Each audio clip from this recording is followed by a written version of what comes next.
কি রে আরেকটু হলে তো পড়ে যেতাম কি হয়েছে বল ভাই আপনার জন্য একটা চ্যালেঞ্জ আছে হ্যাঁ হ্যাঁ বল বল আপনি যদি 5টা সিনেমার নাম বলতে পারেন তাহলে এই চকচকে নোট আপনার এইটা কোনো ব্যাপার নাকি পাঠান জবান কেজিএফ বাহুবলের পুষ্পারাজ দে আমার টাকা দে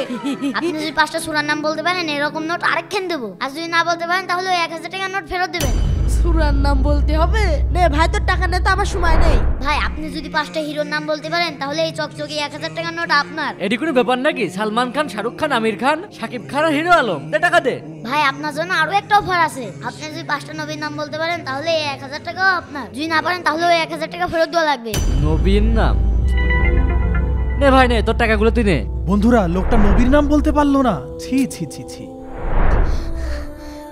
বাবা বাবা আরে কি হয়েছে হাঁপাচ্ছ কেন বাবা কোনো মুসলমান যদি 5টা নবীর নাম না বলতে পারে 5টা সূরার নাম না বলতে পারে তাহলে সে কি আসলেই মুসলমান আমি সারাদিনে অনেকের কাছে প্রশ্ন করেছি কেউ উত্তর দিতে পারেনি শোনো বাবা আল্লাহ রাসূল বলেছেন শেষ জামানায় কিছু নামধারী মুসলমান থাকবে যারা শুধুমাত্র নামেই মুসলমান তারা সবসময় অনুসরণ করবে ইহুদি খ্রিস্টান এবং বিধর্মীদেরকে আর একটা কথা সবসময় মনে রাখবে যারা যাদেরকে অনুসরণ করবে তাদের সাথে হাসরে নাসর হবে এজন্য সবসময় আমাদের উচিত আল্লাহ রাসূলের সুন্নতকে অনুসরণ করা আল্লাহ আমাদেরকে সঠিক বুঝ দান করুন আমিন বন্ধুরা তোমরা কয়টা সূরার নাম জানো কমেন্টে অবশ্যই জানাবে